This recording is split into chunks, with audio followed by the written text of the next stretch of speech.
What's up, PTB Nation? Welcome Woo! to another episode of Parking the Bus.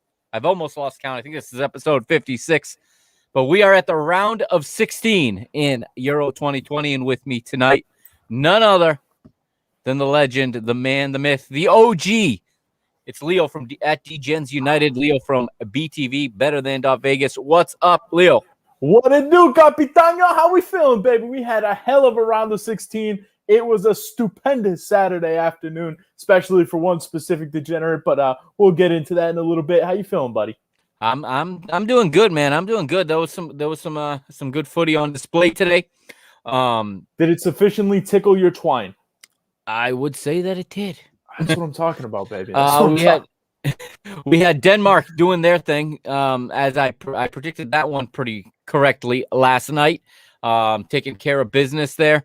We also had Italy getting pushed to the limit by an Austria team I said was going to get smacked, making me look not quite so good. You know, we had JMP on yesterday, and I'm gonna put his predictions up right now, his plays, because it'll be rolling along the bottom of your screen right now.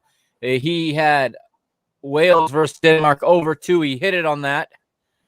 Italy under 3.5. He hit it on that. That was his two. That was his 2 picks yesterday. He had other ones, but those were the 2 that he was favoriting. He had some other leans, but overall, what do you think? Man, I always trust in JMP. JMP usually go over things every night. I mean, JMP is a consistent guy here. But yeah, I was thrilled. I actually got a little fancy today, guys. I went with an anytime goal scorer. Did you happen to see who it was? Who did you go with as an anytime goal scorer? I knocked it down. I took him as the first goal scorer of the match, and I took him at any goal scorer. My man, Kasper Dolberg. My stud. That was one heck of a play. For those of you watching, we are having a little bit of internet difficulties. I am aware, and I'm trying to fix that. I can see that there's a very low signal right now. It's unstable, and I've plugged into the router directly through a LAN, but it's still having issues. I'm not a technical whiz, but we are going to try to get through this one way or another. Ladies and gentlemen, he is not. I can confirm it. It's a damn shame I'm not there to fix all of his problems. Also, that is one sexy ass flag back there, buddy. You like that? I debuted that last night on the episode. That's the flag of PTB Nation right there, the PTB Media Network black and yellow flag. Gorgeous. Sexy. All right. Where do you want to start today? You want to start with the first game, Denmark versus... Absolutely. I loved everything about this matchup. How do you want to do this? Tell me what the protocol is here on the PTB Media Network. All right. You are the guest. If you have the lineups there with you, go right at it. Like I said, I'm running late tonight, as you can tell, and my internet is not cooperating. So if you've got it there, be my guest. I got it. No worries. Let's go ahead. Let's start off with Wales here. In goal, you had Ward. Backline, you're going with Roberts, Rodon, Memphem, and Ben Davies. Just in front of them, you got Morel and Joe Allen. Up top, you're going to have Danny James, Aaron Ramsey, the one, the only, the man bun himself, Gary Bale. And up top, you have a man that nobody has ever heard of, and with the stupidest first name I've ever heard of, in Kiefer Moore. Now, you don't like Kiefer Moore? It's not that I have anything personal with the guy, but like when you say the first name Kiefer, like tell me you're not fighting to say another vulgar term. Tell me you're not. Can I say it? Is this a PG show? Listen, I no, you can say what you need to say because I mean, like in all seriousness, it's as easy as clicking an explicit label. I do not know how in the world these announcers kept a straight face and didn't call him Queefer Moore one time.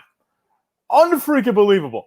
I mean, like Queefer, I mean, you could totally get rid of that. Capitan, you still there or are you frozen? Am I frozen? I can hear you perfectly fine. You're good. You're playing with the internet right now, trying to improve it, but I was just talking about Queefer. I heard you there.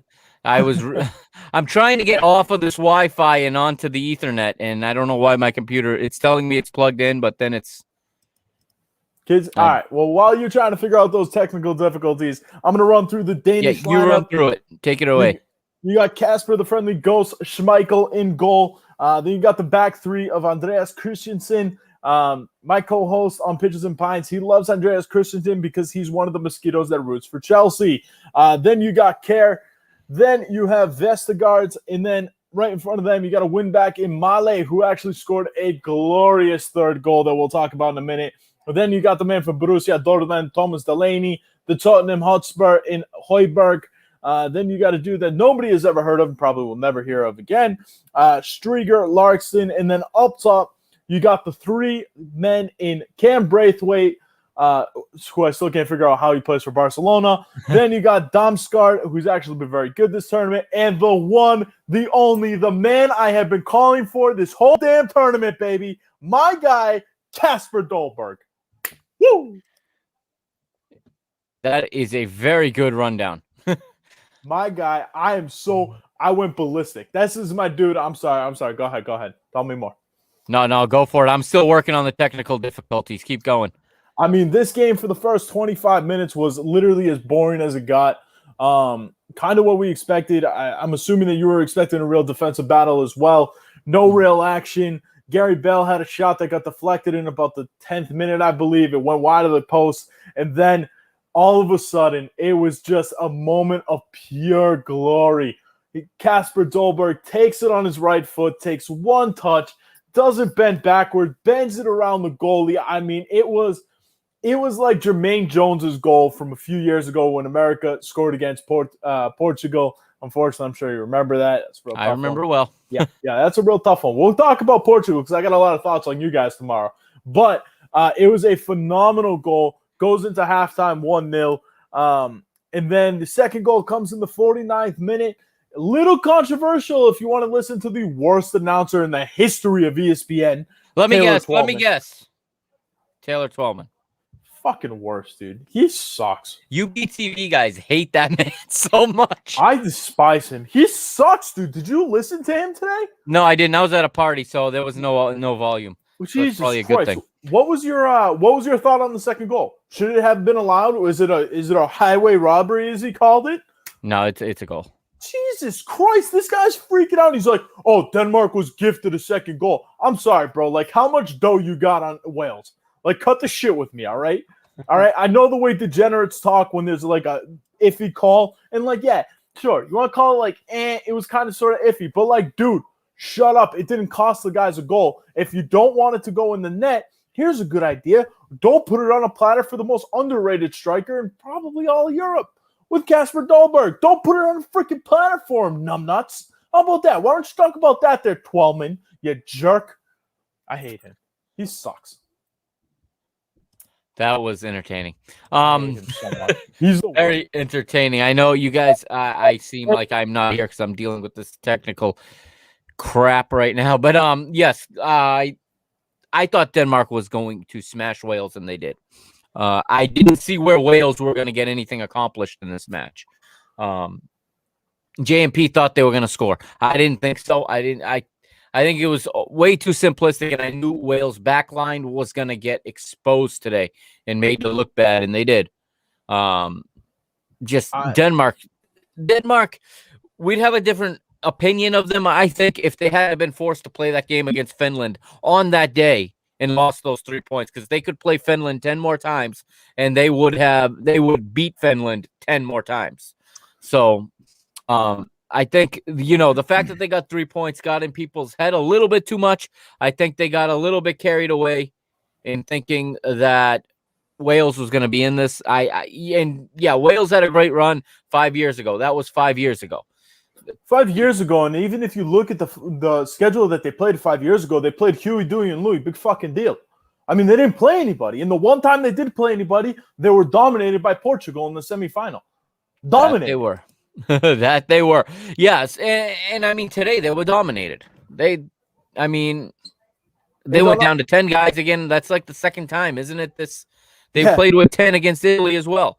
3 red cards so far in the tournament, and 2 have been to Wales. Yeah. But one thing I was talking about on our show this morning, Pitches and Pints on at BTV Bets, which you guys should go follow immediately. One thing that we were talking about, my co-host was saying, I could see a little bit of value on Wales. And when I asked him why, he goes, well, they get, they're all right. They got a chance. They got a superstar. And anything can happen. Ladies and gentlemen, when your best argument for why a team has a chance is anything can happen, they're not going to win. Yeah. It's not going to happen. It's why we're watching, once in a blue moon. It may actually happen, but if the best argument that you have is anything can happen, brace yourself for what's likely to be a bloodbath. One more thing that I've taken from this Denmark team, and I want you to answer this for me. How the hell does Cam Braithwaite play for Barcelona? You said that already. How does that happen? How does half of those guys play for Barcelona right now? I mean, I watched this guy play, and he was playing at Leganes before that in Middlesbrough and Bordeaux. He wasn't some standout. And again, he's 30 years old, so he's old. In all seriousness, this dude has to be banging one of the higher ups' daughters, right? That's the only way that this guy is playing for Barcelona, is if a daughter of a higher up is actually putting in a real good word for him. That's the only way. The only freaking way. Well, yeah. So, I mean, again, he's still better than anything on Wales that's not named Aaron Ramsey or Gareth Bale. You sure? I mean, we're at that point. I agree with you. Wales sucks, but are we sure? Because Cam Braithwaite is not the answer, ladies and gentlemen. He is not. He's not even an answer in FIFA. If I can't make that dude good in FIFA, bro, you blow. You suck. So Denmark come away. Okay, I thought they would. They're where they needed to be. They finished second in the group. They faced Wales. I mean, that is like winning the lottery, getting Wales in the round of 16 compared to what some of these other matchups are in this tournament, in this competition. It's absolutely, some of these matchups are just super blown up, right? We got a big one tomorrow, obviously, against two teams that could realistically have won this tournament or realistically have been in the final. Obviously, they got to meet in the round of 16. And then you have a matchup like this. And even the second matchup today, you have an Austria that, okay, they put in their effort. They gave you everything they had, but should have been put away a lot earlier. I'm sorry. Do you think Italy was the better team today? Listen, in that first half, they missed everything except the final touch. Oh, no. It should have been 3-0 at halftime. When? What 3 chances? The whole first half. They were missing the final delivery. That's what the problem was. No. Oh, yeah. No. They just kept coming forward. Austria kept retreating. Second half's a different story. But in the first half, that should have been put away early. Austria was the better team for 90 minutes today. I mean, there's no two ways about it. They outplayed Italy. I thought that. How many chances did Austria have to score in the 90 minutes? They had a ton in the second half. And how many did they put in? None. So how are they the better team? Actually, they put one, and stupid VAR comes in. But that's been the case all tournament. We can talk about that. The kneecap now. Now the kneecap. The knee was bent at too extreme of an angle, and that put him offside. So, coming from a guy that... So, when I watched it live, did you think it was a goal? Did you even think that there was offside? I thought it was a goal, yes. I thought it was a goal. So I thought it was a goal as well, and I'm sitting there, and I have Austria to advance at plus 380. I have Marko Arnautovic to score a goal at plus 400. That goal went in, and I went freaking ballistic. Offside did not even occur to me. Again, I FaceTime my co-host so I could rub his stupid face in it. When I say stupid face, I love you, Biho, if you're watching. But, yeah, so, I mean, I'm watching it. I'm like, dude, how about that? Who's the fucking king? I'm running my mouth. All of a sudden, I go, oh, my God, he's offside. Are you freaking kidding me? It just got completely deflated. But honestly, I felt Austria was so much better, and it just kind of cemented for me that no matter who Italy get in the next round, this team's going to get their ass handed to them. They're not that good. Well, I also said that they would have a hard time getting past the quarterfinals because I saw them playing Belgium when the group pairings. Before we knew who teams were going to make it, after match day 1, I saw them running into Belgium, and that was going to be a tough one for them. But again, they can always condense into a more defensive game plan, and they can give away some of the ball and be fine. So they may change their plan when they play a Belgium or even a Portugal. If they play Portugal, it can beat Portugal the way that they're playing right now. No, absolutely not. I mean, dude, I actually disagree with you on this one. Okay. Especially if Chiellini's not there. I mean, you look at the Italian Chiellini side plays today. with the Walker. Dude, I'm sorry. Chiellini's a monster. Chiellini, Bonucci, those two guys are in there. It's a different story. But if it's Acerbi, I mean, like, did you see the back pass today? Yeah. His sphincter could not have been tighter if he tried. Okay? His sphincter could have cut diamonds out of coal. I mean, seriously, that entire Italian team was insanely nervous for that last 30 minutes, and they got so lucky. They got so freaking lucky. Well, when you introduce Federico Chiesa, that changes things. He should have played from the beginning. He should have been playing from the beginning this entire time. He scored a nice goal, and it was all right. I mean, he was the best player in the last game as well against Switzerland. Yeah, he's an okay player, but when you talk about Italy, you think of the greats, dude, and you think of these great Italian teams. And after the group stage, a lot of people were building them up oh, this is a great Italian team and blah, blah, blah. This is not a great Italian team. No. And if Chiesa is the reason why you're winning games, you're not that good. So I like Chiesa, he's solid, but no. Bodie and I were talking about this earlier this week, okay? Fade my play. We were talking about the teams that look great in the group stage fizzle out. It almost always happens. Yeah. Okay. They also looked great due to the group that they were placed in. Yeah. So I was expecting difficulty. I wasn't expecting it today against Austria. I was expecting them to run into this in the next round. So yes, in the next round, they're gonna they are going back home to Rome for the next round. But yeah, I see they're gonna have issues because, again, you can have all the ball you want, like Spain has done in the past, and you know how I feel about this. We've laughed about this before. And I love the possession numbers. Yeah. Huh? Possession. Come on. Yeah, if you break it down into where on the pitch they're getting possession and what they're doing with it, but I think that Italy's going to have a real hard time in the next round. Maybe they make a couple adjustments and they come out and they play a little bit smarter. But Chiellini at his age, you get an injury, it's a long recovery no matter how minor the injury is. And he looks like he's 70. He really does. He's a couple wrinkles away from being an old man with literally a walker, dude. And I know I said that about the walker, but he's actually a player I really, really respect. Having watched him live in a stadium, when you can watch just how good his vision is and how he does not waste a single movement on the pitch. He knows he's not fast. Every movement is well calculated, well timed. Yeah. And I mean, I actually have a lot of respect for Giorgio Chiellini. I mean, in that first match, when you see him almost tearing up singing the national anthem, that's the kind of fight and the kind of pride I want in my team. I want to see them go out ready to fight rather than, looking over there and being like, okay, is this over yet? When can we play? You'll see it tomorrow.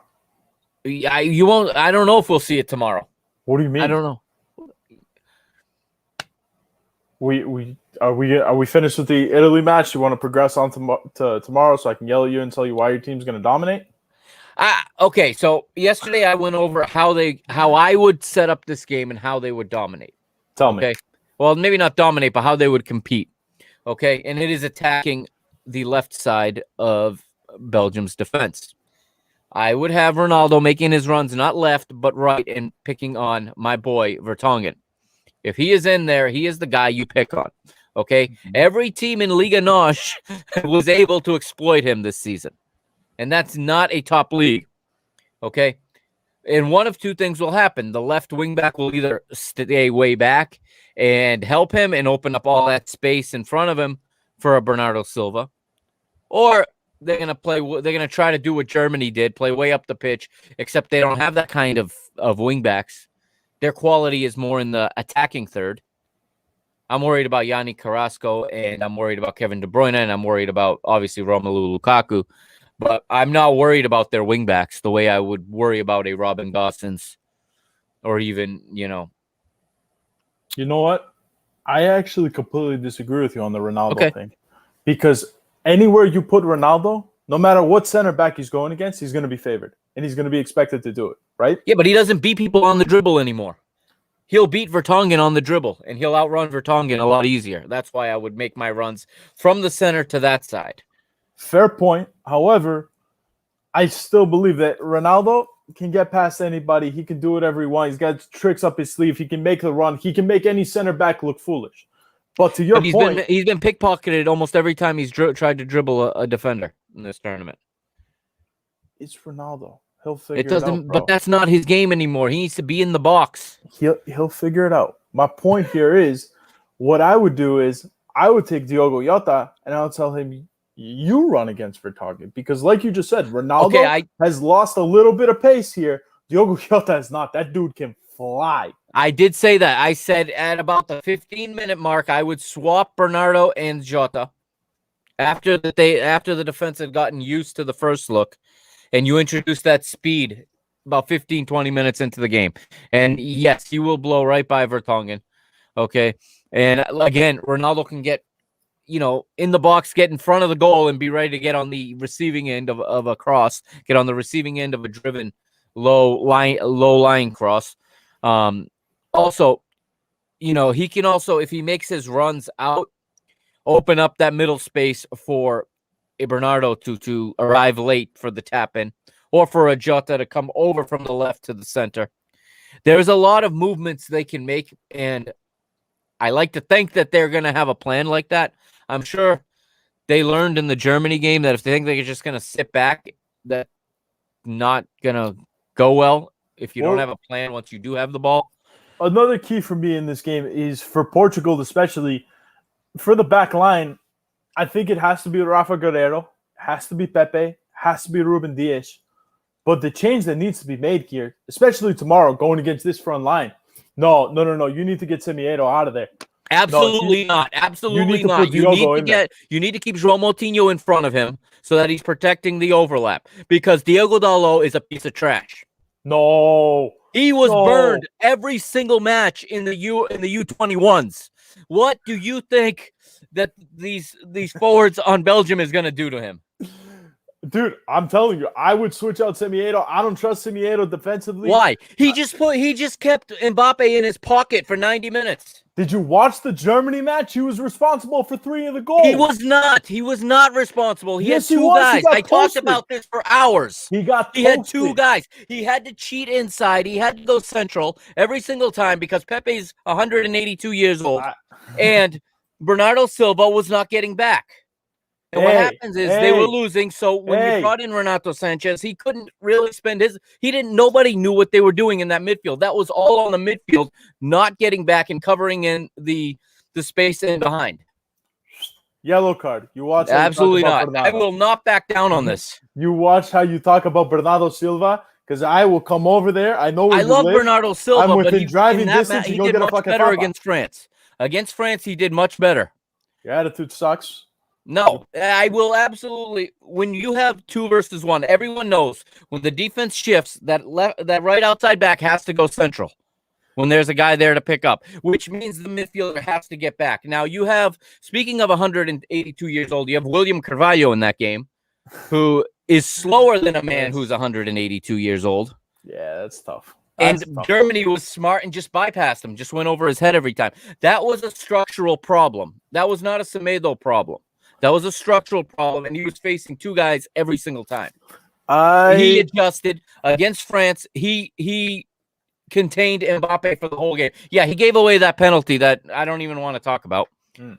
Okay, was it? Sure, there was contact. That's not a penalty. That's not a penalty. I'll stay consistent in what I always say. I always say that if there's contact, it's a penalty because of VAR. No, I don't believe it's a penalty, but they call it a penalty, so I'm not going to complain. That is not a penalty. He looked for the contact. He ran into the guy. Don't back off of it. And if VAR calls it a penalty, then guess what? That's reason number 10,998 why VAR is stupid.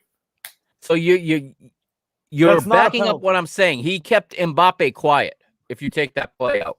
I mean, he was okay in the match, but like, I don't trust Nelson Semedo when it comes to being good defensively.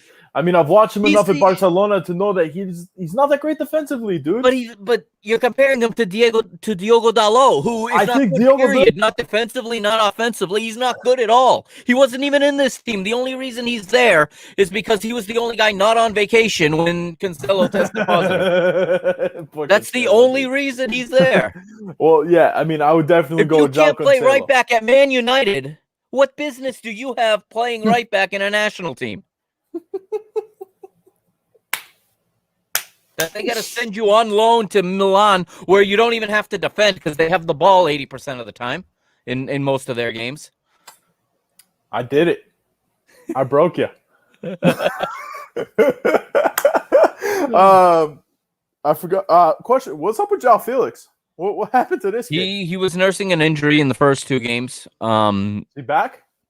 He was on the bench in the third game. He didn't use him. The match didn't call for him either. But that's what I'm saying. Is he back tomorrow? Because he's a game changer. Yeah, off the bench possibly. I genuinely could not love Portugal in this matchup. Have you seen the betting odds for this? No, I have not. I haven't. Portugal is the underdog. Portugal is plus 130 to advance. They're plus. Oh, that's right. I gave them out last night. Last night there was plus money on. Let me see. I have it here. On Portugal. What did he give me last night? Hold on. Let the screen scroll a little. Those of you listening on the podcast, I apologize. You can't obviously see this. I'll read it when it comes across the screen. He just took the over 2.5 goals. But I know I read his other thoughts, and he was actually getting good value on Belgium. But it was minus money. It was like minus 150 to advance. They are plus 140 or so on the money line. Something like that. Okay. I could not disagree more. I think that this Belgian back line is not good. They make a lot of mistakes. Boyata, not that good. Alderweireld had a nightmare of a season at Tottenham.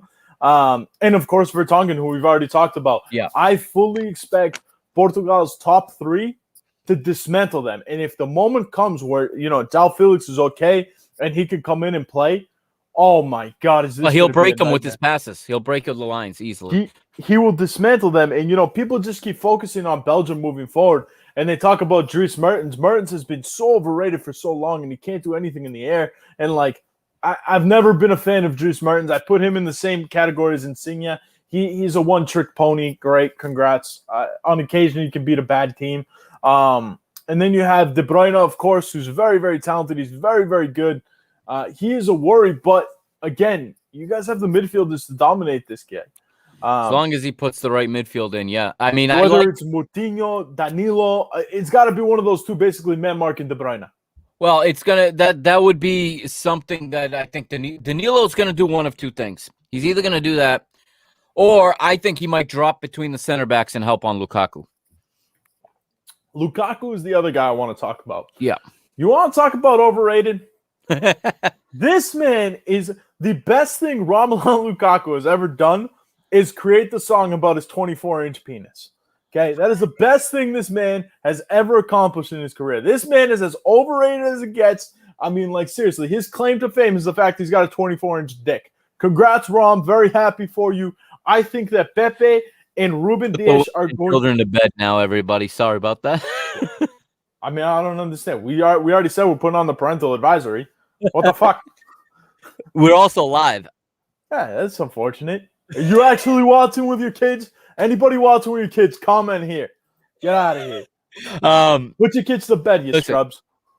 Lukaku has pace and power. Okay, he doesn't have pace. We need to stop with the pace. He has pace. No, he doesn't. He's run by defenders. Yeah, old defenders. Guys from Finland. Pepe's 38 years old. He's a month younger than me. What about Ruben Dias? And if you want to play he's not going to pick on Ruben Dias. He's going to go to Pepe's side. No, dude, come on, man. Pepe is savvy enough where, if needed, your boy Nelson Semedo, he's going to be able to pinch, right? He's got plenty of pace. He'll be able to help I'm hoping Danilo's there so that he doesn't have to pinch. So exactly. And Danilo is another key I think William Carvalho would be the wrong selection. I think I that it think should be you won't Danilo. see William again unless it's in garbage time, because João Padinha came in the last game, and he is certainly the second option as the holding midfielder now. He came in for Danilo at halftime against France, and although he got twisted up against Pogba on that one play that forced a great save from Patricio. Other than that, he did fine. He controlled that midfield. Even had a nice run. You know, he put a meg on Pogba himself. I think you won't see William again. But, I mean, again, you just look at this Belgian team, and it's just oozing with overrated players that haven't accomplished shit at the, that's the part I don't disagree level. with. I They mean, have again, not. The pressure is on them because they're hitting age 30 and going beyond some of them. And we've heard about them for a decade now, and we're waiting. And people overrated them here because, oh my God, did you see how they played against Russia?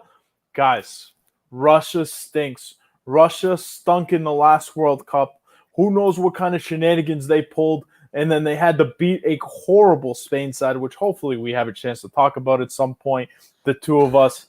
Because, again, we've talked about it. Your possession, I mean, they're missing everybody. They suck. The Spanish team is terrible. Okay, Russia was not a good opponent. After that, they beat Denmark, and it was I basically scrapped that one. I scrap it. I don't give them any positive. I don't give them any negative. No matter what the result was, they could have lost the game 6-0. They wouldn't have gotten a negative from me. Sure. And then they struggled to beat Finland. Mm-hmm. Finland. That's true. That part's true. I like Finland. I have a lot of respect for Finland. They beat us in the Nations League, so I have to suffer with them. I like Timu Pukki. The Poyampolo, that was a great story. Nice effort, kiddo. Finland sucks. And if you're talking about a team that's now favored to win the Euros with France, no. And you also have Chunkawonka over there, Eden Hazard, who hasn't stopped feasting in Madrid. The cuisine must be fantastic because the guy just continues to plump up. You've lost your damn minds. Anybody that I can't. Tomorrow, Portugal plus money to advance. I love it. I can't get enough of it. I love your confidence in it. Trust me. I have my concerns because I'm obviously you're a miserable bastard. It's okay. No, when it's your team, you're always concerned. You see holes in it, and I mean, there's issues there, and I think it is. I think that the issue in terms of shape has been resolved as long as, again, everybody hates this guy, but João Moutinho is very important to the way they play because he covers those passing lanes that protects the outside backs. Can we also be honest about something? What? Fernando Santos was not trying to win that game against Germany. Obviously. They were down, and he was happy to lose by 2. They weren't even pressing at the end to try to get a third. He knew what he was doing. He wanted to make sure that they avoided England in the first round. That is the dumbest decision any manager could ever do. You beat England. You beat England. You go to the final on that side of the bracket. There's nobody else over there. Now, look what we're facing. You got to play Belgium. If you're lucky enough to win, you got to play Italy in Italy. If you're lucky enough to win, you got to play France. I mean, outside of the French game, I really don't think that Portugal's going to have a problem tomorrow. I don't think Portugal's going to have a problem. And then, quite frankly, I think Portugal beats Italy by 3 goals. They don't beat anybody by 3 goals. I think it'll be 3-0, and I think Ronaldo has a hat trick. I hope think it's you're right. One final. I think, honestly, the way that I see this playing out, I think tomorrow's going to be a very, very good game. It'll be up and down, fast-paced. It's going to be highly entertaining for the neutrals. I think Portugal will sneak it out 2-1, may even need extra time. They're going to go to Rome, and this will be Ronaldo's final fuck you to the Serie A. I really believe that Ronaldo's not going anywhere. Yeah, he is. Where's he going? Dude. Where's he going? I got a hunch. Okay, tell me who is taking on his wages right now. I got a hunch. It's not PSG. I have it in good confidence that Ronaldo's out. Where is he going? I can't tell you. I can tell you off the show. You might be right. Like, it's up in the air, but I think, he has 1 year left on his contract. He's got massive wages. He is going to take a pay cut for a longer deal somewhere else. A longer deal? Yes. He's going to take a 2-year deal somewhere else. Can you tell me on the air what portion of the world he's going to? Is it China? I can't. No, it is not China. Major League Soccer? Get the fuck out of here. Exactly. I'm telling you, I have this in very, very good confidence that a deal will get done, and Ronaldo will not be in the Serie A next year. I hope you're wrong, because I want to see him break more records there, to be honest with you. I'll tell you after the show, you impatient bastard. No. Anyway, but it's funny. Fade My Plays is on. We're on topic. We got this you come on here, and we're all over the place all the time. If we're being honest, it was like this when we were working together too. The second I don't know what you're talking about. I was always laser focused. We never were. Never once. All right, honestly, I bring the chaos, buddy. It's what I do, pal. Getting back to we kind of shoved today's games under the mattress pretty quickly. So again, Italy has survived on a 2-1 win today. Okay, I had said when we went into extra time, I told my brother-in-law, I said to him, "Listen, this is," because he says, "What do you think? What do you think?" I go, "It's either going to stay 0-0 and we're going to penalties, or Italy's going to win 3-0." They won 2-1. I was close. I was close. I knew there were going to be 3 goals in that extra time. I wish you told me. You didn't ask. I mean, your brother-in-law just sitting there for bragging rights. I mean, I could have made us some cash. No, not my Italian brother-in-law, my Portuguese one, my sister's. Oh, that's right. The Porto fan, right? Mm-mm. No, Sporting? Yeah. Yeah, there we go. So, Those doofuses. Anyway, by the way, my son has gotten into this Italian team, so I think that's why I'm defending him. Oh, man. Why? He's in the Portugal one, too. He's into both teams. No, Ramiro. No. Don't do it. Listen, he's watching soccer for the first time in his life and, like, not asking about, like, the grass or asking about how many minutes are left or doing the math in his head. I'm just happy with that. He's liking his football right now. So how do they make that sign with the stoppage time? Yeah, exactly. What's the engineering behind it is what he wants to know. I actually got a question for you on this one. Okay. So stoppage time. Austria, Italy. Second half was 5 minutes. How many substitutions were there? None for Austria. Let me pull it up. Hold on. There was none for Austria. Okay, so here's the generally when they I know it's 30 seconds per sub, and that's and why I a minute per goal. There were no goals. Yep. So injuries. Injury to who? No, I'm thinking out loud. I'm not pointing. Exactly. You know what the reason was? So Italy could score. Is that what you're gonna say? Because Leo had Austria plus half a goal, so he had to make the guy sweat. I was literally sitting there, and I text a friend of mine. Shout out to Deadbolt Sports, another excellent capper. I text him. I was like, "Yo, I'm sitting here with Austria plus half a goal," and I text him in the 88th minute. I said, "How many minutes of stoppage time?" You know where it came from? The VAR. How long were they stopped for VAR? On 90 the seconds. 90 seconds. I went out and checked. So 90 seconds plus how many substitutions for Italy? I believe 3. They only made 3? 3. So that would be 90 plus 90. That's 180 seconds. That's also about 3 minutes. So can we not pretend that they actually keep track? They just kind of fucking wing this. Well, they know how many substitutions they make, and they multiply it by 30 seconds. Okay, but the stoppages for VAR. No, the referee wears 2 watches. No, they don't work. One runs and the other stops. That's where it comes from. No, they don't work. Don't lie. That's what's supposed to happen. It doesn't actually happen. They just flip a coin. They sit there and they fuck around. They're like, yeah, 5 minutos, mi amigo. Let's go. Oh, we had a Spanish referee in that match? I don't know. I just wanted to say 5 minutos, dude. Oh, that's good stuff. But no, seriously, like I texted him before and I was like, how many minutes do you think that we should have in stoppage time? He goes 3. I was like, I think 3 too. I was like, 3 is what I just came up with my logic, right? Yeah. I think that's what I just came up with. I texted him and I was like, anything less than 5 and I'll be fucking stunned. And then he puts up the 5 and I was just like, yep, that's about right. That's about right. Who's ready to suffer? And of course, in the 95th minute, Italy gets a free kick on the edge of the box. And I was like, here it is. I'd put my house that this goal is going to go in. Guaranteed. Luckily, it did. Excellent header off the line, by the way. Thanks. Yeah. So you see Italy crashing out in the next round. Getting dismantled in the next round. Yeah, you don't just see them crashing out, you see them getting dismantled. Okay. Let's talk tomorrow. Let's talk we talked tomorrow already actually. We got the Netherlands. What are you seeing tomorrow in the Netherlands? Interesting matchup. I'm looking at this game and well, let me put it to you this way. The books have it at minus 310 for the Netherlands. We put up a poll on BTV Bets asking who do you think is going to advance. 80-something% ended up going with the Netherlands. I mean, that's a significant amount. I don't think the gap is that big. I look That's at the on reputation. Yeah, I mean, I don't like this Dutch team, and they haven't really shown me a whole lot. I mean, they've shown flashes, but they've been showing me flashes for 5 years while they were missing World Cups.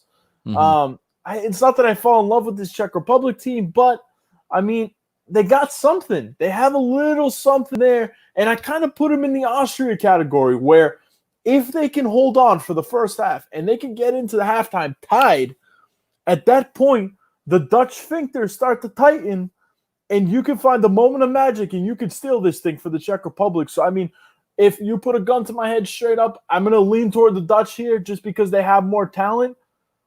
But betting value, I'm rolling with the Czech to advance at plus 270. I got it today. I think it's going to be tighter than people realize. I was higher on Czech Republic until that England match. They looked like they didn't want to win the group.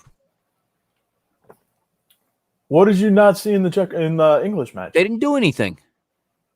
They didn't look like a team that had a chance to win a group. They were happy to have 4 points and happy to wherever the chips may fall. Did you see where they ended up? You don't think that might have been a little bit strategic? No, I don't. You don't think that was strategic to end up on that side and avoid Germany, France? Possibly, but they're not good enough to be strategic. They have to come to play. I don't know, dude. At that point in that English match, because I saw the same thing that you did. I was incredibly disappointed with their play. I expected more out of them from what I had seen in the first two matches. I agree, but you got to remember they were part of the late group, so they knew that if they win the group, they're guaranteed to get Germany, France, or Portugal. Sure. And either way, it's gonna be FAPA time, dude. But it's gonna be FAPA time tomorrow. I don't think so, dude. I mean, like, what do you? Also, nice guns, bro. Nice guns. Get some sun on them, bro, and they make it it's bad, ain't it? bro. It's bad. I tried. Then the clouds came out today. Dude, get out there, man. Get to the beach, man. Get some tan on those guns, and next thing you know, you'll be catfishing biddies left and right.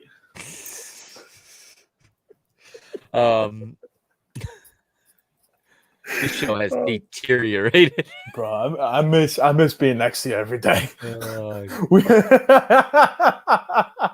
You make some valid points, and that kind of like, yeah, you're probably right, but again, I don't see I just don't see them getting anything out of this. I don't see where that goal is going to come from, unless they get another pen. I don't see where they're going to get it from. Do you? All right. He's not going to score from 60 yards again. I mean, to be fair, hold on, because that kid's been really, really good this tournament. He's shown some flashes, dude. Like even he was good until the third match. I don't think he was good at all in that match. Okay, the English match, I agree. They all played like shit. Yeah, but I mean, the first two games he looked good. He looked dangerous. I mean, that header he scored against Scotland was second to none. That was a phenomenal header. Yeah, he was very good in that game. In the 60-yard goal, yeah, it's never going to happen again. But you kind of saw the talent from him. But the Czech Republic, they've actually been pretty good defensively, and their goalie Vasilik has been good. And again, this Dutch team has not done anything lately to earn the respect that they're getting right now. So, and this game's not going to be played in Amsterdam, correct? Tomorrow, I don't think so. They played in Amsterdam today, so I don't believe it's in Amsterdam tomorrow. Hold on, I can verify. Yeah, let me just verify. You make your point. I lost my train of thought, but it is. I have it here. It's in Budapest. So there'll be a full house. You hear about those French fans that bought tickets and went to Bucharest instead of Budapest? You know what? They showed up at the wrong game in their France kits. So Romanian television thought it was interesting. So they said, hey, why are you here when your team is playing? And they admitted they bought plane tickets and game tickets to the wrong city. So, I mean, I got some thoughts here. We were teetering on that line when I broke out the queefer jokes. Yeah, we're okay. going to go over a line if we continue this topic. So let's progress on back to the Netherlands, Czech Republic. You really think Netherlands is going to dominate this game? What do you have for a score? Oh, it'll be like 2-1 or 2-0 or 1-0. It's not going to be overwhelming. But I don't think that the Netherlands are going to put themselves – I'm sorry, that the Czech Republic are going to put themselves in positions to get goals and to somehow win this game. I think they're going to hang on. Maybe they hang on for 90 minutes and we go to extra time and it looks something like today where the team with the superior skill and quality will eventually find the back of the net. Can I tell you the real reason that I don't trust the Dutch? Yeah. Number one, they don't have a pure goal scorer. I hate that. That's true. That's why it's going to be close. Depay is very, very good. I like Malen a lot. Malen is a very, very underrated young player. He's going to break How do you feel through about at some Dumfries? point. Sucks. He's having a great tournament. Trash. He's not good. He's another guy. He's one of these guys that's going to shine for a couple games, get a massive contract. Everybody will forget about him. I feel the same way about that. What if dude he from shines Atalanta. tomorrow against the Czech Republic? Dude, Who honestly, are by no means world beaters. We're talking about professional athletes here. And yes, he's a good player. I don't mean to shit on him, but like this is good players here. Pretty much anybody has the chance to shine for a couple games. That's great. But no, I don't like his game. I don't think he's very good. I don't think he's mentally stable is not the right word. I don't think he's disciplined enough to play at a consistent level for a long period of time. Mentally and I feel strong, maybe. Yeah, there we go. He's a mental midget. That's the best way to put it. Yeah, I feel the same way about that dude from Atalanta, the one that was taking shots at Cristiano Ronaldo. Slow down, Malaka, slow down. Robin Gosselins. You had one good game, buddy. He's the greatest of all time. Who the hell are you? Who the hell hurt? I watch more soccer and I play more FIFA than anybody on this God's I love earth. that you use playing FIFA as justification in rating. Dude, I play that much FIFA where I at least have heard of about 90% of the players I got you. Who the hell are you to talk about Cristiano Ronaldo didn't give me his jersey? Well, like, he should have spit at you. Who are you? Who are you? You had one good game. Oh, I played that way, and he inspired me. Are you stupid?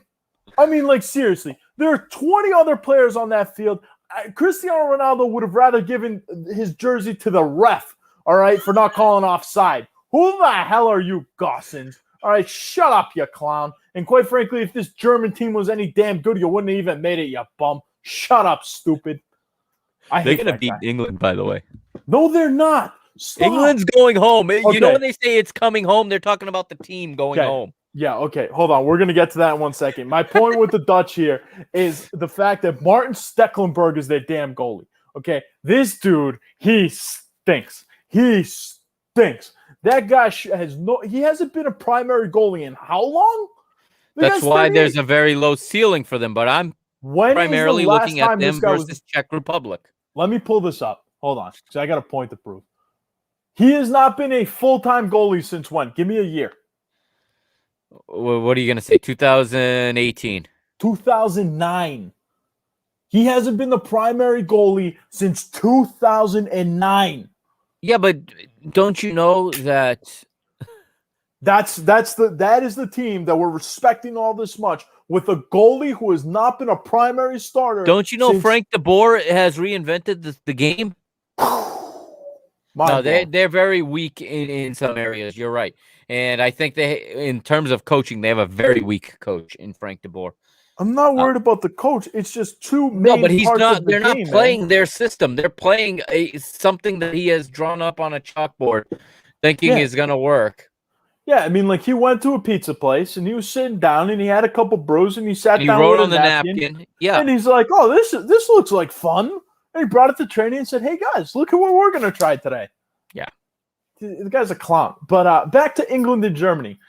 I've learned two things so far from this Euro when it comes to England. Number one, you're going to agree with. Gary Southgate has no relative freaking clue what he's doing. Only he knows what. If he does, he's the only one. This man I mean, you would be better off. Have you ever seen like those, like the monkeys that throw the little ping pong balls at things to like decide like who's gonna win games? Like the octopus that pulls Yeah. The octopus. Like I saw a monkey recently, dude. The monkey was absolutely adorable. He was literally sitting there throwing things in ping pong balls into cups. Mhm. You could get that monkey to create the lineup for England, and it would probably be better than Gary Southgate's lineup because this guy, he literally has no idea what he's doing. You know what the lucky thing for him is? This England team is so goddamn talented. They're going to win despite this bozo. I don't see it. They're going to win. I mean, like, okay, so like this German team, let's talk about the German team for a minute. Yeah. They've played 3 games so far. Yeah. Their one win where everybody's all excited and everybody's like, oh, the Germans are back and oh, the Germans this and oh, the Germans that. Jurgen Klinsmann's telling me that they're going to the semis or they're going to be disappointed. Yeah, good call over there, bozo. Oh, he's right. Because after they win this game, the road is very easy. Yeah, okay. Stay tuned. Their one win. You are putting faith in England. Where have you been the last 60 years? Their one win was against a Portuguese team that was literally trying to lose the game. No, they were getting outplayed. We just talked about it. Fernando Santos put Huey, Dewey, and Louie out there trying to lose that game. Why would he want to play on the hard side of the bracket? Portuguese? Yes. Fernando Santos? To avoid this England team with Gareth Southgate? Absolutely not. Yes. No. You can't convince me that nobody's trying to avoid England. Hold on. They got 2 goals in 270 minutes. Listen, you cannot tell me now, because I have multiple conversations that we have had, that Portugal was aiming for third in this group. You cannot tell me that. They were not aiming for. They were happy to take third. There's a difference. No, they were aiming for third. I have these conversations. That is idiotic. Because do not lie to me. They should have been aiming for second if they're going to play that game, because then you play England and you go to the final. I mean, no. England is. Listen, you know what England is. You know when you're a kid and you love Coke, but your parents don't want to spend the money, so you get the Sam's Club Cola. England is Spain, but you don't want to play for Spain. So they're playing like Spain, but they're not Spain, and they're slow and methodical, and they have not been good at this tournament.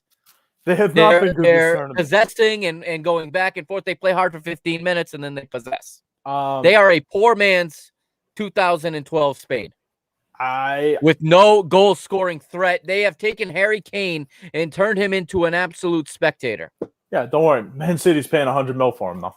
No worries. They're also paying for Jack Grealish. Nah, forgot about him, too. The miracle man. And just in case they want to score, just in case he might screw this up for them, they keep Jadon Sancho on the bench. So, again, this isn't me being in love with Gary Southgate. But again, this German team, just to finish up my point, the one game where they have looked impressive was that Portuguese game. Sure. And you cannot convince me that Fernando Santos he wasn't trying to lose the game, but he was fucking around. He didn't care about that game. Okay? You can't convince me otherwise.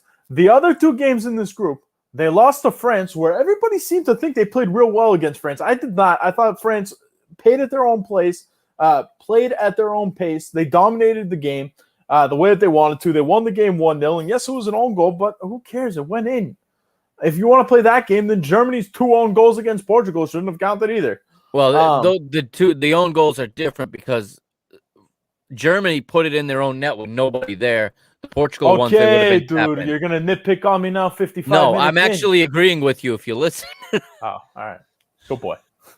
Because actually, Germany's own goals were less of an own goal, is what I mean, Portugal's own goals were less of an own goal because it would have been a tap in. There you go. Oh yeah, they were forced to try to reach at those balls. Good call. Hummels was all by himself and put it in his own goal. Yeah. Well, Hummels is a lot. All right. Well, let me stay on rant here. And then the last game, you cannot tell me that Germany deserved to be here. Hungary outplayed them. Hungary dominated that game. They were not dominated the game, but they played the way that they wanted to play. Yes. And I look at that Hungary game and I say the Germans are everything I expected them to be. They got bailed out by Leon Goretzka. Goretzka is still banged up, by the way, in case you guys haven't figured that out. Also, Germany not playing with a striker. Serge Gnabry, like him a lot, very good player, not a striker. He's not a goal scorer. This is not the German teams of the past. Thomas Muller's older. He cannot keep up this pace of playing every 3 days. He can't do it. Okay, so again, I'm looking at They have this a week England off team. after these games, basically. England, Gary Southgate, you're a clown. You have no business managing a U8, literally a U10 team in Worcester. Okay, you suck, bro. You're a moron. Okay, he is terrible. But luckily for him, this English team is dripping with talent and can win despite this Bobo. I mean, he's a Bobo. But, like, England is so damn good at every position that they can put Bakayoko Sako, whatever the hell his name is, on the right wing when he's playing right back for freaking Arsenal, okay? And they can still win a game. Yeah, a Czech Republic team that you told me 15 minutes ago didn't want to win. That's who they beat. I know, I understand that, but, like, when we're talking, this dude's not that good. I mean, he's not a right winger. I'm not disagreeing with that. But what I'm saying is, like, that's how good this guy can play people out of position, and this team is still good enough to win. The one thing I give Southgate a lot of credit for is he's playing Raheem. Good job on you. Thank God you recognize that's that. the mistake. Raheem is gassed. What he's got no explosion in his step. What? Yes, he's not beating people on the drill. He's slow. Why is he so slow all of a sudden? What do you mean? What do I mean? What do you mean? He's not the same player we've seen in the Premier League right now. Okay, so, like, yeah, he's a little fatigued. He's not getting out of third gear. His third gear is faster than most people's sixth. It's not faster than Jadon Sancho's. Jadon Sancho should not be playing on that side. It should be Raheem and Sancho on the other side. Sure, but it's not. I would even go with Grealish over him on that side right now. Get the hell out of here! Yes, I would. You're overrating him because he's from your club. No, not at all. Let me tell you why I love Raheem. I love Raheem because this kid has the heart of a freaking champion. He misses so many sitters. There are moments when I want to throw him out a goddamn window. So what good is that heart? But let me tell you something. That kid. Okay, the thing that makes this kid a superstar is that even when he misses those sitters, he puts his head down for 2 seconds, and then the second that ball's in play, he's running his damn ass off, and he's trying to make a play. You know what doesn't make him a superstar? How he doesn't use his left foot, and he's always carrying it inside where he's not protecting the ball. Whole Champions League final, he was pickpocketed. Because he's got the ball to the inside all the time. He abuses the role of an inverted winger to the point where he does not go left. Yes, he carries it from left to center every time. Chelsea took that ball off his foot every single time in that final. He hasn't faced any actual defensive competition. Didn't give him any help on that side. He didn't give him any help. Protect He's the going ball one with the on body. three. Put it on your left foot. He's going 1-on-3 no matter where he goes. All left, the more right, reason center. to It doesn't protect matter. the He ball. doesn't have a fucking chance, man. Why are you leaving the ball exposed? Everybody want to cut it what and angle he dances at, he's going to be exposed somewhere when it's Everyone 3-on-1. knows he wants to shoot right-footed. Oh, come on. Come on. Of course at he wants some to shoot point, you got to right-footed. go Big left deal. to keep him honest. He does go left. No, he doesn't. He loses the ball. Are you out of your mind tonight? I'm not out of my mind tonight. Is this you paying me back for setting you off earlier? No, not at all. When did you set me off? I set you off a little bit earlier when we talked about. Yeah. Well, no, I've already forgotten that. It's the short term. I got serious short-term memory loss. I love this England team, man. I'm telling you. I don't know why. Dude, you got to come on when. Also, it's got to be Jude Bellingham. Bellingham. My play is here because I'll have you two go at it. Because I'm ready. The one guy I'm that more needs in to his play. camp than yours on this, but he is like the polar opposite to what you're thinking. What day is Germany England? Tuesday. All right, Monday night. Is he coming on? I'll talk to him. I'll ask him. All right, I'll yell at him. I'll make sure if he doesn't work late. Yeah. Sometimes he gets stuck at work. So, but I will just sit back with popcorn and watch you guys go at it. Monday night, we'll talk about I think, am I available? I don't know. We'll figure it out after the show. But you want to finish up the rest of the round of 16 while we're at it? You want to go through the whole round of 16? I mean, we're already like pretty much halfway. We're more than halfway there. We got 3 matchups left. Why don't you tell me? I've given my thoughts in the last couple episodes. Tell me what you think, and I'll react. Give me a matchup, baby. Okay, let's go to. We've done tomorrow's too, so let's go to Monday. What do we got? We got France and Switzerland. What do you see in there? Don't be if stupid. You pick France Switzerland, I'm putting my headset down and I'm leaving. Don't be stupid. France by 3. Next. What's the other matchup I have? Croatia, Spain. Yeah, what do you think there? Let's. I'd love to hear your insight because I probably agree with you, but let me hear what you hate this stupid matchup. I hate this stupid I agree matchup. with you so much. I hate this stupid freaking matchup, dude. I hate it. If these 2 teams are playing literally anybody else in the round of 16, I'm betting against both of them. And of course, they get stuck with each other. This is going to be a miserable game. Do not let anybody tell you otherwise. Enough of this. The possession. Enough of the Spain is back nonsense. Anybody what are you talking about? Spain beat Slovakia 5-0, courtesy of Martin Dubravka. I can't accuse him of certain things, but you cannot tell me that was not a shady goal where he waits for the ball to come under the bar and then says, "Oh, high fives it in the net." Okay, because that was something, wasn't it? I was watching it and I was stunned at the fact that I did not have Slovakia. It was one of those goals where honestly, I expect to be on the losing end of that every single time. But you know what? The Spain game, this Spanish team sucks. It's everything I expected it to be. Slovakia, I don't know what the hell happened to you. I don't know if you guys just partied it up the night before, if, they went all food poisoning on you guys in the hotel. And all, because I mean, like, if you rewatch that game, all of Slovakia's team looked like they had a mean case of the squirts the whole game. I mean, they were waddling for the ball. Like, it was an atrocity. And Spain won 5-0. Congratulations. Very happy for you all. If you watch that Poland game, Poland dominated you. Not dominated, but again, they outshined you. Yep. Sweden, okay, with nobody playing offensively, should have beat you. You got a lucky bounce off the post, okay? And now you get a Croatian team who sucks themselves. They are literally out of a nursing home, okay? This is going to be great. This is not your Croatian team from 5 years ago, and I hate myself for saying this. No, the problem is it is your Croatian team from 5 years ago. Valid point. 5 years older. Oh, and one more point in Spain that everybody seems to forget, kind of similar to Italy. All 3 of those games were in Seville. All 3 of those games were on their home court, on their home field, and which was in horrible shape. There was a lot of talk about how bad that pitch was. It was from all the possession. From all the possession. Spain's just sitting there making people run all over the place. That's why. I have heard, this is yet to be confirmed, but right now, even though it's 4 a.m, Spain are still possessing the ball in the hotel right now. They're still passing to each other. Right there, baby. Getting ready for it, folks. Always lateral and backwards, though. I'm telling you, though, I look at this Croatian side, and I like Luka Modric. I think that their midfield is actually going to dominate the game, to be honest. You look at the guys like Kovacic. You look at the guy like Brozovic.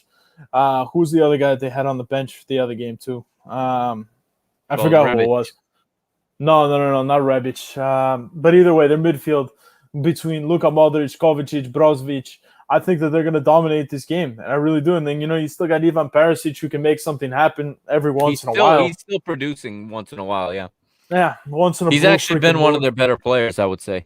And when it comes to Spain, I continue to ask this question. And you know what? It's like Spain and England have really – it's funny that you made the analogy because in my head, I've been wondering, like, is Luis Enrique and Gareth Southgate having a competition on who's got the biggest red nose? You're both clowns. Oh my God. They obviously have very similar philosophies in what they're trying to do. And neither one of them have the team with the characteristics to play that. To start, Simon over De Gea is criminal, first of all. To not have Sergio Ramos you can't have Real Madrid players. Can't have Real Madrid players. You are an embarrassment to humanity. And we have talked about this at length, especially with our own national teams, where when it comes to the national team, it's different. Pepe, you're a rat. But when it comes to the Portuguese When you're national wearing team, my do jersey, your you're job. on my side. Exactly. And it's the same thing with all my people too. Like those people that will remain nameless. Okay, those With criminals. the club that remains nameless. Yeah, the criminals run by the drunk lord. Okay, it's different when it's for the national team. So the fact that you don't have Sergio Ramos out there, and I don't, and Laporte too. I mean, this is ridiculous. The fact that he's not allowed to play for Spain, that's absolutely asinine. I thought he made the right decision by playing Eric Garcia last time out. But I mean, you look at his bench, and he's sitting Thiago, he's sitting Fernan Torres, he's sitting Adama Traore. I mean, like, dude, do you have an idea? Or the other guy that I can never pronounce his name, Ozar Bayal. Yeah. What the hell are you doing? What are you doing? Look at their lineup for the last game. Look at this. You have Azpilicueta, who's 40, Eric Garcia, who I don't mind, Laporte, who's cheating. Then you've got Jordi Alba. I have no problem with that back four, minus Laporte, who's a dirty, filthy cheater, even though he plays for my team. You have Simon in goal over De Gea. Are you mad, dude? Then you have Koke in the midfield over Thiago. You have Sergio Busquets. You talked about Chiellini earlier with the Walker. What the hell is Sergio Busquets doing? The guy's got tennis balls under there. What are you doing? I don't disagree with you. I don't disagree with you. Then you got Pedri starting? What? Yeah, I think Luis Enrique is in way over his head. 18 years old. It's all philosophy and no actual. Oh my God! And then to top it on off, you have Sarabia starting over Fernan Torres, starting over Oyarzabal, starting over Adama Traore. I mean, like, how in the world? We haven't seen Traore yet. If he I subbed remember, in last game in the last few minutes, but like, yeah, I mean, and we've talked about it here. What in the world are you waiting for? He is a guy who plays completely different from everybody else. He'd completely change the way you look when you've become predictable, which they get predictable after about 20 minutes.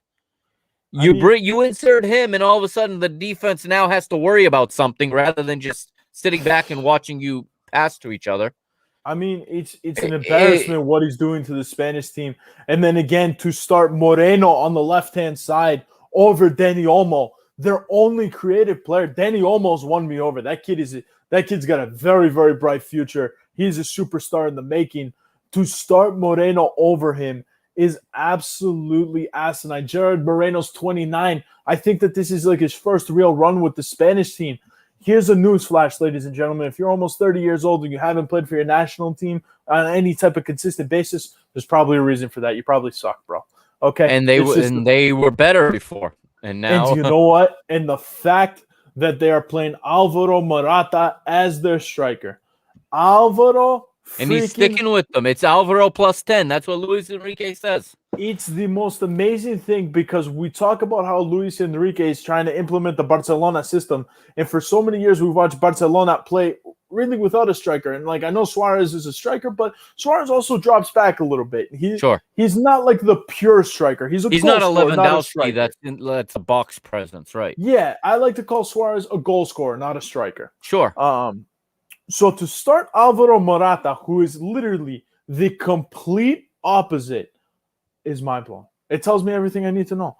He has no relative clue what he's doing. Him and Gary Southgate should go on an island together and go play ping pong with each other and go figure it out. Go on like a nice cruise boat, okay, and get lost where there's no, just go away. You guys suck. I mean, it's an embarrassment of a Spain team, so I'm all over Croatia here, who also suck, and they'll probably get dismantled in the next round. You know what I think? I have a feeling, and now after maybe I'm sorting this out as I'm talking to you, that I think this game has penalties written all over it. And how has Spain done on those lately? I mean, they had Simon's in goal over De Gea. Do you think they could miss all 5 penalties in a shootout? Well, here, you're a betting guy. What would the line be?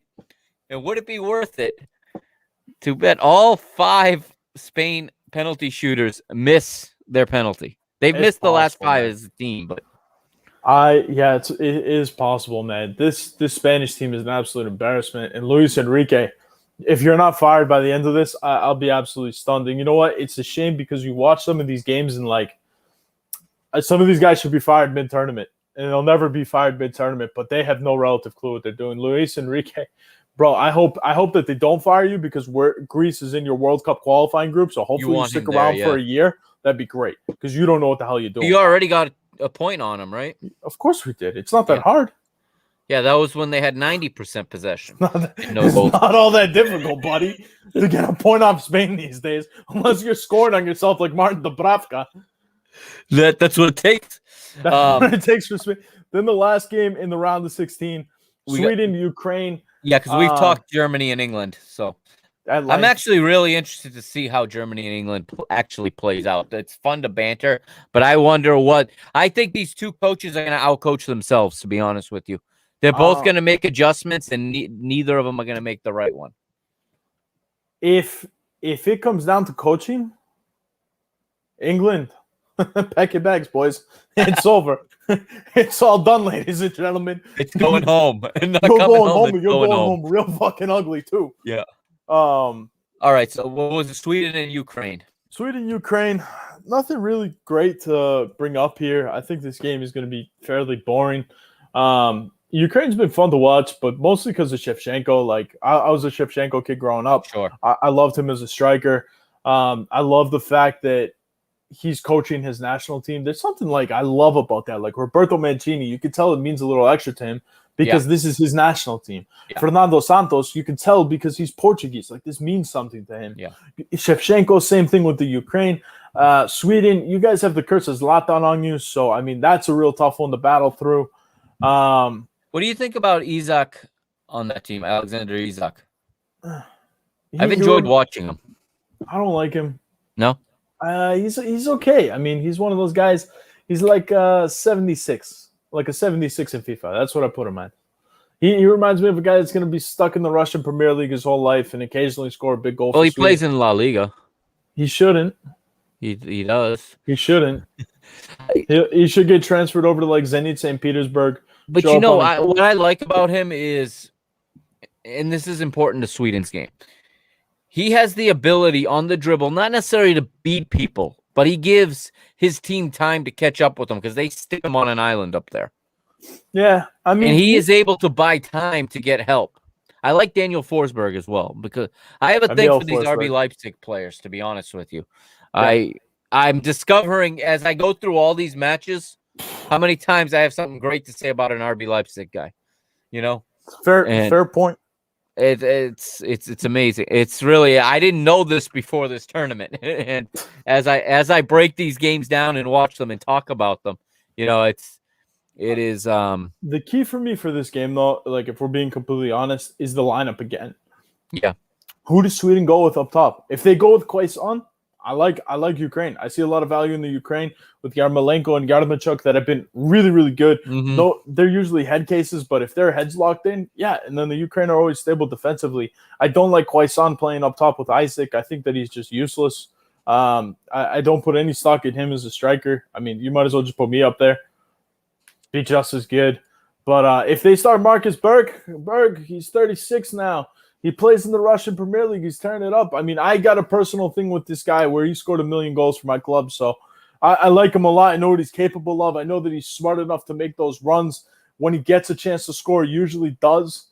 So I think that really comes down to it. Who does he start? If it's Quaison, then give me the Ukraine. If it's Berg up top, then give me Sweden in this matchup. Interesting. I think Sweden wins. I think they don't allow any goals. I think that's what it comes down to. They win 1-0. I think their defense solidifies. Against Poland, they thought they were through. They thought at 2-0 they relaxed, and Robert Lewandowski, after missing a complete sitter, decided, okay, I'm gonna get us back in this game. How the hell did he miss? They would have won. They probably would have won. I mean, how the hell does he miss that goal? Yeah. So, if there's one player on the face of the earth that you would want to score that, I wouldn't want Messi. I wouldn't want Ronaldo. I wouldn't want Zlatan. And maybe Zlatan because I love Zlatan. But, it's Lewandowski, dude. That's the one player in the world that I would want with that opportunity in front of goal. And he misses. Yeah. But something that you kind of touched on is the Swedish defense. And, I agree with you. I like the Swedish defense. I would be more confident in the Swedish defense going against a team like Spain. I know that we beat it to death, and I know they played. They did great when they faced them. I mean, well, that's what I mean because the Spanish team, they have a system. They don't have Yeah. talent. Or Yeah. I mean, like they have talent, but They have base it talent, around but the I know, system. but they all operate within the system. Yes. You have a team in the Ukraine here with two guys where they can make something out of nothing. Sure. That's And dangerous. Yep. it's a very, very dangerous thing. And I think that Yarmolenko is the guy. Can Yarmolenko, can he create a yard of space to get one shot and take advantage of it? Because if he does, Sweden's in a lot of trouble. I don't trust Sweden scoring. So we may see penalties in this one also. This may be a 0-0. If our two theories collide, we're looking at a potential 0-0 going to penalties. This is one game I'd be okay skipping. Like really, like this is one of those games where like I'd be perfectly fine skipping this game. There's a reason it's on Tuesday or Monday, whatever. Tuesday. I think it's Tuesday. I think it's the other game on Tuesday after England, Germany. I'll be watching Wimbledon. Oh yeah. How you doing in that? Dude, honestly, first week of the Slam, I'm usually clay court, grass court guy. Hard courts, I usually get smoked in the first week of the Slams, but yeah, very excited for Wimbledon. First week of Wimbledon. I've gotten off to a real good start on the grass courts this year. Short turnaround, so it should be fairly interesting because I'm feeling like a lot of big names are going to go down early. Okay. And then you have a lot of big names that haven't had any type of grass court lead up, like Novak Djokovic. Djokovic wins the French, takes some time off because it was only 2 weeks, and so he hasn't played a grass court tournament yet. I don't know how much of a factor it'll be, but I'm sure it's got to be something. And same thing with Roger Federer. Last time we saw Federer, he was banged up, said he wanted to get ready for the grass court, plays one grass court match, loses in the first round. You have guys like Rafa Nadal that's not going to be there. You have another guy, Dominic Thiem, a top 5 player that's not going to be there. This draw is wide open for the first time in a very, very long time. Should be a really interesting Wimbledon.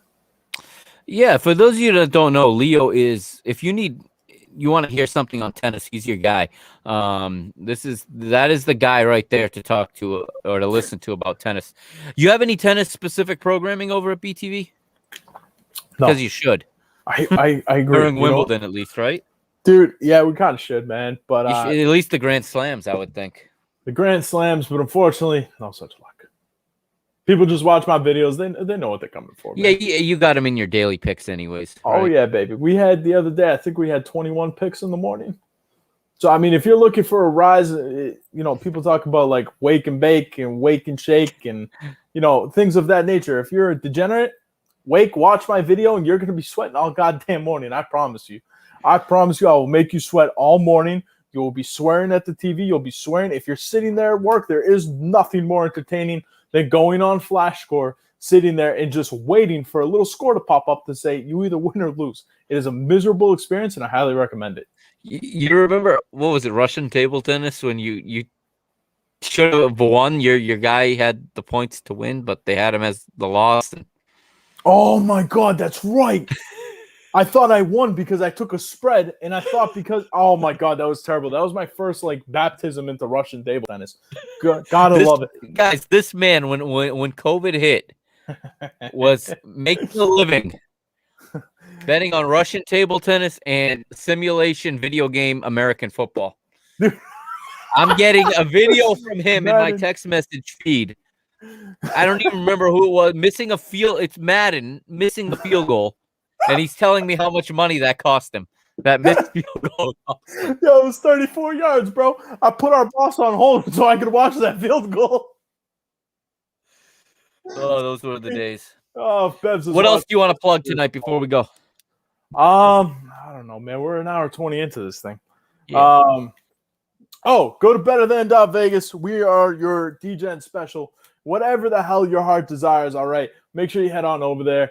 We got Pitches and Pints. It is a soccer-specific show where you're going to have me yelling the entire time, and you have a man with a southern accent and Biho that'll be yelling the entire time. I promise you guys, me and Biho are extremely entertaining together. Not as entertaining as the Capitano and I, of course, but, good stuff. And you know what, guys? While we're here, I'm going to drop a promo code PINTS, PINT. Oh, you're going to do the ad. Now I got to call. Now I got to put that this is a paid ad. Yeah. Manscaped, 4.0, baby, the lawnmower. There is nothing worse. Listen, guys, it's the dad bod summer. I'm going to the beach tomorrow, all right? Getting ready to flex this sexy body off for all the biddies at the beach, all right? I don't have guns like Capitano over there, but yes, you got to go on over there. There's nothing worse on a hot day when you got hair sticking in all the wrong places, all right, guys? You're gonna read the whole promo, aren't you? Yo, this isn't even a read, bro. This isn't even a read. This is just me speaking from the heart here. Lawnmower 4.0. You take care of any hair sticking in all the wrong places. You take care of that. Then what you got to do is nobody likes to chafe at the beach, all right? Nobody likes to chafe at the beach. Why are you muting yourself? Let the people hear you laugh, buddy. Come on, man. Nobody. I'm not continuing until you unmute yourself. This show has completely gone off the rails. Completely gone off the rails. You type up a little thing over there. Give me promo code PINTS. 20% off free shipping. But once you're done with this, you go for a run. Nobody likes to chafe, all right, guys? All you got to do, get the ball deodorant. You put a little bit on your coconuts. They slide. It's unbelievable. You don't even need a woman at that point. Your balls are just slipping and sliding all over the place. You can't control yourself. It's fantastic. Now you got to do it like JR on his show. I don't have a Southern accent. If you want a Southern accent, come on over to Pitches and Pints. B-Hole will have you covered. You got to do it like JR because he has the best Manscaped read of all time. Oh, no, dude. And he just simply says, you need the right tools for your family jewels. Hold on. Stay tuned. You talk for a second here because I'm going to pull up the actual promo code, the actual thing that they gave us here. All right. So here is an ad I am not getting paid for, everybody. And yeah, that's fine. Don't worry about it. All right. So here's the ad, ladies and gentlemen, for Manscaped. Get on over to manscaped.com. Again, Capitano, give me a little something there. Type it up for me. Type it up. Yeah. Give me pints, promo code pints at manscaped.com. Come on, baby. You know how slow I type. Jesus Christ. Still? You still haven't gotten better? We've been working home for a year. Yeah, you think I type at home? That's true. I know your work habits. I'm using Dragon at home. All right, ladies and gentlemen. Here comes the read. Here comes the what? You missed. What are you talking about? You click on the comment, bro. Bring it up. I know, but I'm telling you, I'm getting you to approve it first. Oh, yeah. It looks gorgeous. Well done, Capitano, as always. There we go. Promo code PINTS. You're going to get 20% off. I want a cut of this promo, by the way. Ha! Good luck on that one. I'm barely getting a cut. Here is the official read from let's Manscaped. Get it off my show. Boy, you put that comment up right now. But here is the read. Europe's best soccer is back this summer for the Euros. Avoid the Marouane Fellaini bush in your midfield. I already heard this one. I heard this on the BBC. Clean up your midsection with Manscaped. Proud sponsors of Pitches and Pints. Pitches and Pints. Be a proper man this tournament and shave your balls with the brand new Lawnmower 4.0 Ultra Smooth Package. Over 2 million men worldwide use Manscaped with this exclusive offer. You 20% off, free worldwide shipping with the code PINTS, PINTS. It's in the comments because, Capitano's a little salty right now, but that's okay. Go on over to manscaped.com, baby. My show is turned into an infomercial, and neither you or I are making money off of this. That's all right, man. I got a free lawnmower out of this. Bro, do you use this stuff? Do you use all right, this? This show has completely in all seriousness, though, you got to get the boxers. All right. Again, this is not part of the read. The boxers. I get this in a text message from this guy to go onto Manscaped and buy the boxers. The boxers are literally trying to sell me. I'm not selling shit. I'm telling you, these are the greatest things. You tell me to go buy something that's selling it. I'm trying to help you. No, you're trying to get me to use the promo code so it helps you. I don't give a fuck. Buy them and don't use the promo code. I'm trying to help you, Malaka. These boxers, ladies and gentlemen, it's like sitting on a cloud while your balls are being caressed by an angel. It's the greatest thing you've ever worn in your life. Get on over. You need a hard edit. Oh, yeah. Yeah, that's true. I forgot about that. Hopefully your kids are asleep by now. If not, that's terrible parenting. It's 9:30 on the East Coast. All right, we're good. Tell that to my fans in Hawaii. Hawaii? You got aloha.